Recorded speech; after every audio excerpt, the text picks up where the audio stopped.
안녕하세요. HLB가 3월 30일 날 대표이사 체제가 변경이 되었습니다. 진양곤 대표이사에서 진양곤 플러스 김동건 각자 대표 체제로 전환을 하였는데요. HLB가 선택한 각자 대표 체제는 단독 대표와 공동 대표 체제와는 다르게 신속한 의사결정과 경영 효율성을 목적으로 합니다. 여기 세 줄 요약을 보면요. 단독 대표는 한 명이고 각자 대표는 OR이다. 공동 대표는 AND이다. 이렇게 요약을 했는데요. 이번 시간에는 각자 대표의 장점에 대해서 보도록 하겠습니다. 여기 OR이랑 AND는 결제를 받을 때 OR이냐 AND냐라고 생각을 하시면 되겠는데요.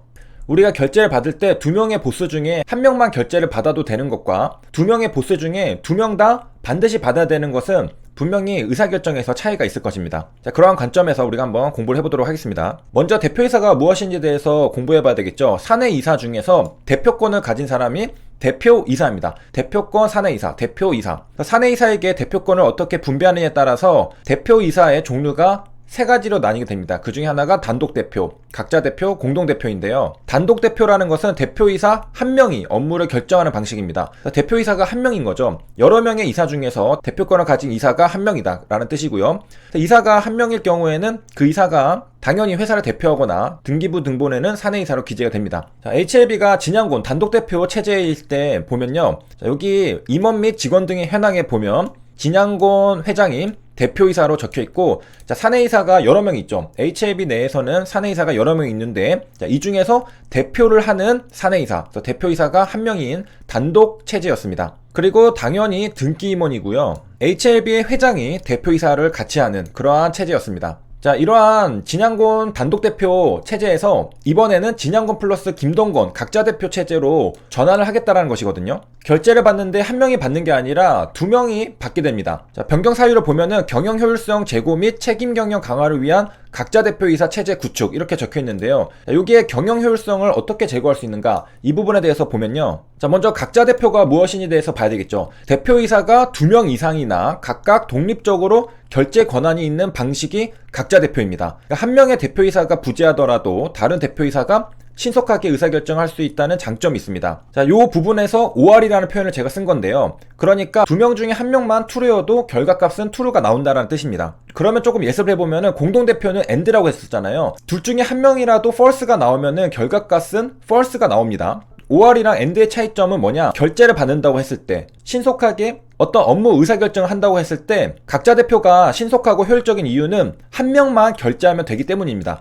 먼저 단독 대표랑 비교를 해본다면요. 단독 대표는 그 한 명이 출장 가거나 자리 없으면은 결제를 못 받죠. 예를 들어서 만약에 진양곤 회장이 업무가 있어서 미국 출장을 갔다. 그러면은 자리 없잖아요. 결제를 못 받죠. 그러나 각자 대표는 한 명이 없으면은 다른 한 명이 대신해서 결제를 받을 수가 있겠습니다. 그러니까 한 분이 뭐 해외 출장을 갔다. 잠시 자리를 비웠다. 그런데 다른 한 분이 있잖아요. 그러면은 결제를 해줄 수가 있습니다.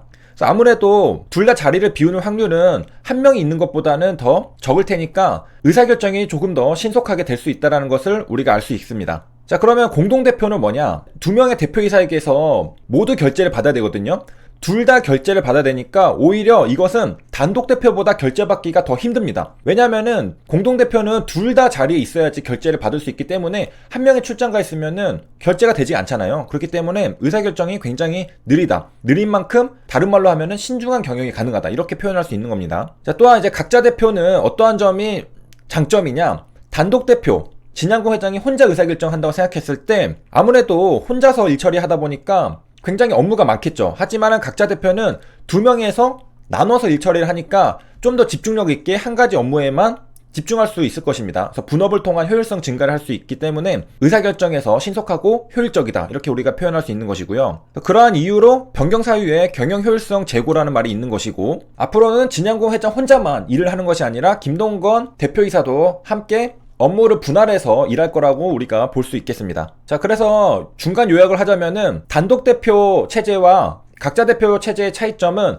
각자 대표는 대표이사가 2명이다. 그리고 2명 중에 한 명에게만 결제를 받아도 된다라는 것입니다. 그렇기 때문에 한 분이 자리를 비워도 경영을 해나가는 것에는 문제가 없다. 그리고 혼자서 해야 됐던 업무를 나눠서 하니까 좀 더 최적화할 수 있고 분업을 통한 효율성 증가를 도모할 수 있다. 그래서 이러한 이유들로 인해서 변경 사유에 경영 효율성 제고라는 말이 있는 것입니다. 그러면은 각자 대표 체제는 HLB만 하는 좀 특이한 의사결정 체제냐? 그렇지 않습니다. 자, 같은 날에 나왔거든요. 2021년 3월 30일에 SK하이닉스도 각자 대표 체제로 갔습니다. 그래서 박종호 부회장을 각자 대표이사로 선임을 했는데요. 마찬가지로 HLB 공시가 나왔던 3월 30일에 SK하이닉스도 대표이사가 바뀌었습니다. 단독 대표에서 각자 대표 체제로 전환이 되었습니다. 자, 이를 통해서 대기업들도 이렇게 각자 대표 체제로 때에 따라서 옮겨갈 수 있구나라는 것을 볼 수 있겠습니다. 우연의 일치인지 모르겠지만은 HLB랑 SK하이닉스랑 같은 날에 각자 대표로 전환을 했습니다. 각자 대표 체제는 업무를 분할할 수 있잖아요. 그렇기 때문에 효율적인 건데 박 부회장이랑 이사장은 각각 맡은 역할이 나눠져 있습니다. 그래서 박 부회장은 기업 문화 부문을 맡으면서 글로벌 경쟁력 강화를 위한 큰 그림의 전략과 새로운 비즈니스 기회를 찾는 데 주력한다. 이렇게 나와 있고요. 그러니까 큰 그림을 그린다. 이사장은 조금 더 구체적으로 제품화, 상품화를 하는 데 집중을 하게 됩니다. 그래서 기술과 제품 경쟁력 강화를 위한 개발, 투자와 운영 등을 책임지게 된다. 그러니까 큰 그림은 박 부회장이 그리고 이사장은 실무적인, 구체적인 업무를 한다. 이렇게 두 부문으로 나눠져 있다는 것을 볼 수 있겠습니다. 자, 아무래도 급변하는 환경에서는 혼자서 모든 걸 하기는 힘듭니다. 그래서 급변하는 세계 반도체 환경에 맞춰서 기민하게 대응하기 위해 각자 대표 이사 체제로 전환했다. 박종호 부회장의 이력을 보면요. SK텔레콤을 4년여간 경영해 왔기 때문에 글로벌 ICT 생태계의 판을 짜고 선도해 갈 것으로 본다. 그리고 이석희 사장은 디램과 랜드 등 주력 제품의 첨단 기술 경쟁력 확보와 인텔 인수 및 후속 작업에 오롯이 집중하게 될 것이라고 덧붙였습니다. 여기 오롯이 집중하게 된다는 것이 한 가지 업무만은 집중한다는 겁니다. 대표이사가 혼자라면은 전부 다 일처리 해야 되기 때문에 업무가 과중하고 업무가 많으면은 일처리를 잘하기가 힘듭니다. 그렇기 때문에 하나에만 집중할 수 있게 이렇게 분할을 하게 된 것이고 그것이 바로 경영 효율성 제고죠. 자, 그러면은 각자 대표는 2명만 있느냐? 3명도 있습니다. 자, 우리가 처음에 공부할 때 각자 대표에 대표이사가 2명 이상이나라고 적혀 있잖아요. 3명도 가능합니다. 바로 역시 같은 날 3월 30일에 나온 두산의 각자 대표 선임인데요. 자, 곽상철 사장을 각자 대표로 또 선임을 했습니다. 자, 두산은 단독 대표에서 각자 대표로 전환한 건 아니고 원래 각자 대표였습니다. 이 중에서 사람의 구성을 바꾼 건데요. 자, 박정원이라는 분은 그대로 있고 김민철이라는 분도 그대로 있고 이 동영수라는 분이 곽상철이라는 분으로 바뀐 것입니다. 새로 바뀌신 분이 오다 보니까 뉴스에서도 이 곽상철 사업부문 총괄 사장에 대해서 집중적으로 다루고 있는 것을 볼 수 있겠습니다. 이분이 어떤 역할을 할 것이냐 이런 것들이 중요한데 자, 쌍용 자동차, 대동공업 등 기계산업 분야에서 40여 년간 경험을 쌓고 2017년에 두산에 합류했다. 두산 사업을 총괄하는 사업부문장에 선임이 되었다. 사업을 총괄하는 쪽을 맡게 된다는 것이고요. 자, 단독 대표, 각자 대표에 대해서 받고 공동 대표를 이제 한번 읽어보면요. 대표이사 2명 이상이며 역시 3명도 된다는 거죠. 대표이사 전원의 결재를 받아야 하는 방식입니다. 그래서 제가 and라는 표현을 썼습니다. 한 명만 false여도 결격값은 false가 나옵니다.